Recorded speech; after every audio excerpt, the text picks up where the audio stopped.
आकाशवाणी भोपाल से प्रस्तुत हैं प्रादेशिक समाचार।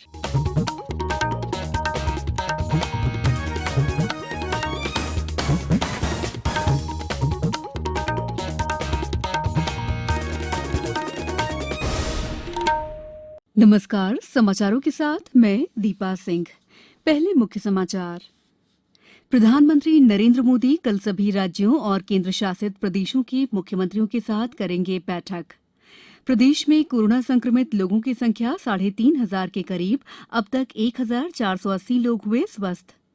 मां के प्रति सम्मान व्यक्त करने के लिए आज लॉकडाउन के बीच लोगों ने घर में मनाया मदर्स डे। और हमारी विशेष श्रृंखला अच्छी खबर के 44वें अंक में आज सुनिए जबलपुर के उन फरिश्तों की कहानी जो कोरोना से मरने वालों का भी आगे बढ़कर अंतिम संस्कार कर रहे हैं। अब समाचार विस्तार से। कोरोना महामारी के खिलाफ देश भर में चलाए जा रहे अभियान के बीच प्रधानमंत्री नरेंद्र मोदी सोमवार को सभी राज्यों और केंद्र शासित प्रदेशों के मुख्यमंत्रियों के साथ बैठक करेंगे। श्री मोदी की राज्यों के मुख्यमंत्रियों के साथ अपराह्न 3 बजे ये बैठक वीडियो कॉन्फ्रेंस के माध्यम से होगी। कोरोना वायरस के कारण उत्पन्न संकट के दौरान प्रधानमंत्री 5वीं बार राज्यों के मुख्यमंत्रियों के साथ बैठक करेंगे। इस बैठक में अर्थव्यवस्था को पटरी पर लाने और देश में ठप पड़े काम धंधों को चालू करने तथा इस महामारी से निपटने के उपायों पर विस्तार से चर्चा होने की संभावना है। इसी बीच आज केंद्रीय कैबिनेट सचिव राजीव गाबा ने आज नई दिल्ली में सभी राज्यों और केंद्र शासित प्रदेशों के मुख्य सचिवों और स्वास्थ्य सचिवों के साथ बैठक में स्थिति की समीक्षा की। वीडियो कॉन्फ्रेंस से हुई बैठक में कैबिनेट सचिव ने इस बात पर जोर दिया कि डॉक्टरों, नर्सों और अन्य स्वास्थ्य कर्मियों के आवागमन में किसी तरह की बाधा नहीं होनी चाहिए और सभी कोरोना योद्धाओं की सुरक्षा के लिए व्यापक कदम उठाए जाने चाहिए।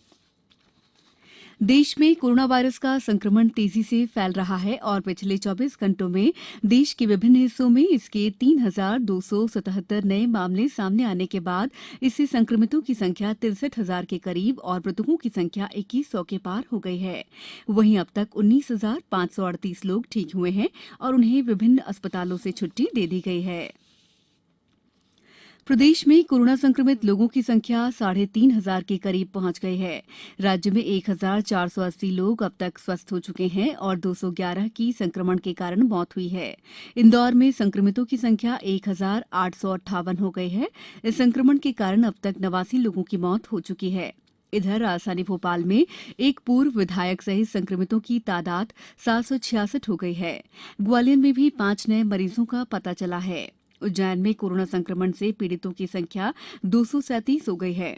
जबलपुर जिले में 2 नए कोरोना संक्रमित मिलने के साथ ही प्रभावितों की संख्या 119 से बढ़कर 121 हो गई, जिसमें 4 की अब तक मौत हुई है। वहीं 29 मरीज स्वस्थ होकर अपने घर जा चुके हैं।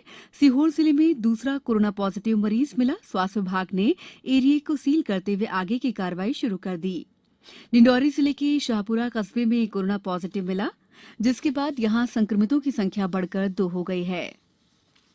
सागर जिले में जिला प्रशासन ने कई लोगों के खिलाफ चालानी कार्रवाई की है और एक स्वच्छता निरीक्षक को निलंबित कर दिया है। खंडवा में कोरोना संक्रमण के प्रकोप से आज राहत मिली। यहां आज कुल 163 रिपोर्ट नेगेटिव आ चुकी हैं। अशोकनगर में एक महिला कोरोना पॉजिटिव आने से जिला ऑरेंज जोन में पहुंच गया है। जिला स्वास्थ्य अधिकारी जेआर त्रिवेदिया ने बताया कि ग्राम सिरसी पछार को कंटेनमेंट एरिया घोषित कर दिया गया है। शाजापुर कलेक्टर ने जिले में तहसील शुजालपुर के ग्राम जामनेर, ग्राम चाकरोद, वार्ड क्रमांक 12 नीलकंठेश्वर कॉलोनी, तहसील गुलाना के ग्राम मोचीखेड़ी और तहसील शाजापुर के वार्ड क्रमांक 13 पुलिस लाइन को कंटेनमेंट मुक्त क्षेत्र घोषित कर दिया है। रायसेन कलेक्टर द्वारा संपूर्ण रायसेन नगरीय क्षेत्र में निषेधात्मक आदेश घोषित किए गए हैं।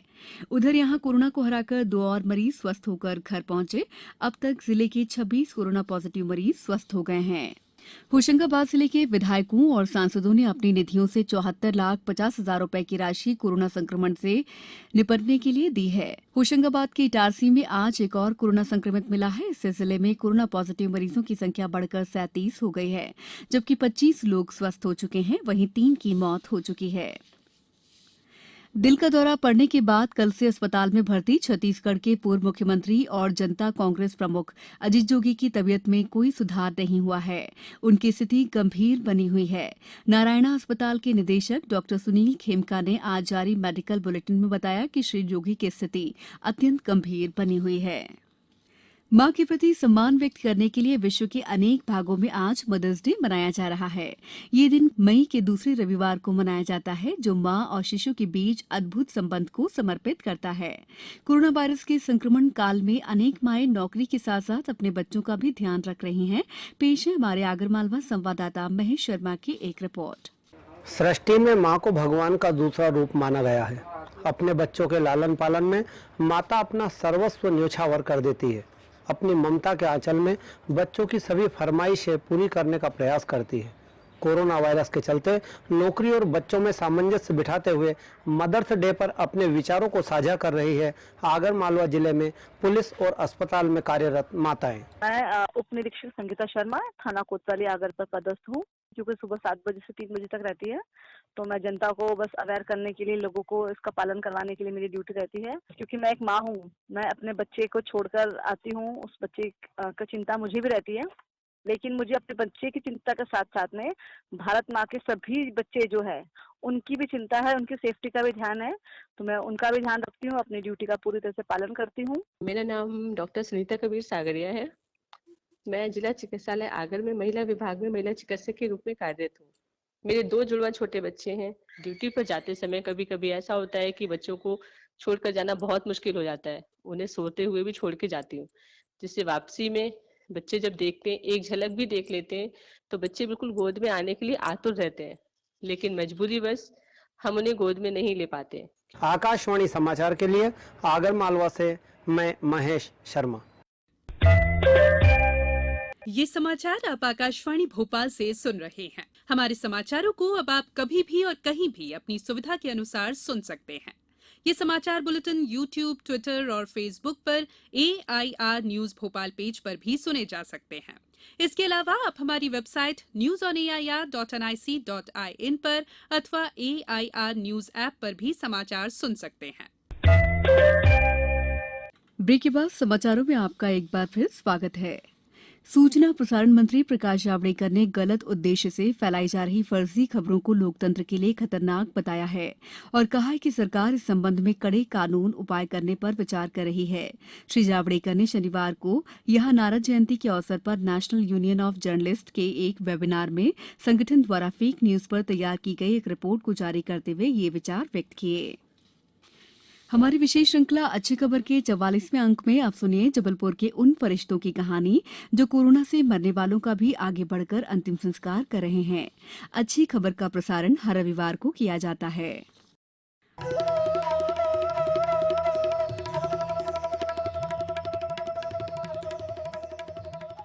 अंतिम संस्कार किसी भी धर्म में हमेशा ही कठिन और दुखदायी होता है, लेकिन जानलेवा कोरोना वायरस से संक्रमण के इस दौर में ये काम और भी मुश्किल हो गया है। संक्रमण के डर से जहां अपने ही अपनों का अंतिम संस्कार करने से पीछे हट रहे हैं, वहीं ऐसे कई फरिश्ते हैं जो मृत व्यक्ति के अंतिम सफर में बढ़ चढ़कर अपना योगदान दे रहे हैं। वैसे तो ऐसे फरिश्ते हर शहर हर गांव में मौजूद हैं, लेकिन इस बात जबलपुर की संस्कार धानी के नाम से विख्यात इस शहर की मोक्ष मानव सेवा संस्था ने कोरोना से संक्रमित और संदिग्ध की मृत्यु के बाद उनके अंतिम संस्कार का संकल्प लिया है। इस संस्था के आशीष ठाकुर बताते हैं कि लॉकडाउन की अवधि के दौरान उनकी संस्था ने अब तक 27 शवों का न केवल अंतिम संस्कार किया है, बल्कि मृतकों के अस्थि विसर्जन का दायित्व भी निभाया है। लेकिन अभी जब से कोरोना के रिजल्ट आने लगे तो लगभग हम 10 से 12 शवों का संस्कार कर चुके हैं, जिनमें कोरोना पॉजिटिव भी है कुछ लोग और कुछ सख्त। तो ये सेवा जारी है। ऐसी ही एक शख्सियत हैं सैयद इनायत अली। वर्षों से लावारिश लाशों का उनके धर्म और जाति के अनुसार अंतिम संस्कार करते आ रहे सैयद इनायत अली कोरोना संक्रमण के बाद भी इस नेक कार्य को पूरा करने में पीछे नहीं हैं। खास बात यह है कि रमजान माह में कई बार उन्हें अपना रोजा भी शमशान घाट में ही खोलना पड़ जाता है। इसमें तो ऐसा है कि कौमी एकता की बात ही नहीं है। जरूरतमंद लोगों के फोन आते हैं। महामारी चल रही है, जब से 8 से 10 लोगों के कार्यक्रम हमने करा चुके हैं। ऐसे तो हम लोग रोज ही कराते हैं, मगर महामारी के चलते हुए तो अभी ऐसा हुआ है कि परिवार होते हुए भी कोई नहीं आया उनके लाने। ये लोग वाकई फरिश्ते हैं जो अपनी खुद की जान की परवाह किए बिना ऐसे दायित्वों को पूरा कर रहे हैं जिनसे मृत व्यक्ति के अपने परिजन ही बचकर भाग रहे हैं। अच्छी खबर के लिए जबलपुर से सुरभि तिवारी के साथ समाचार कक्ष से मैं दीपा सिंह।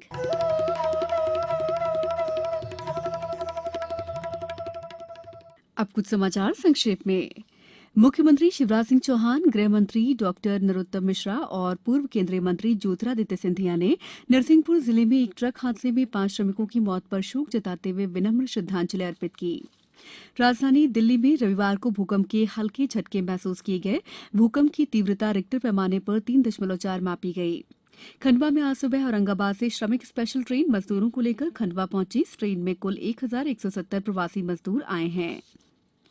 अंत में मुख्य समाचार एक बार फिर। प्रधानमंत्री नरेंद्र मोदी कल सभी राज्यों और केंद्र शासित प्रदेशों के मुख्यमंत्रियों के साथ करेंगे बैठक। प्रदेश में कोरोना संक्रमित लोगों की संख्या 3,500 के करीब। अब तक 1,480 लोग हुए स्वस्थ। मां के प्रति सम्मान व्यक्त करने के लिए आज लॉकडाउन के बीच लोगों ने घर में मनाया मदर्स डे। और हमारी विशेष श्रृंखला अच्छी खबर के 44वें अंक में आज आपने सुनी जबलपुर के उन फरिश्तों की कहानी जो कोरोना से मरने वालों का भी आगे बढ़कर अंतिम संस्कार कर रहे हैं। इस बुलेटिन में बस इतना ही। घर में रहिए, सुरक्षित रहिए और सुनते रहिए आकाशवाणी। नमस्कार।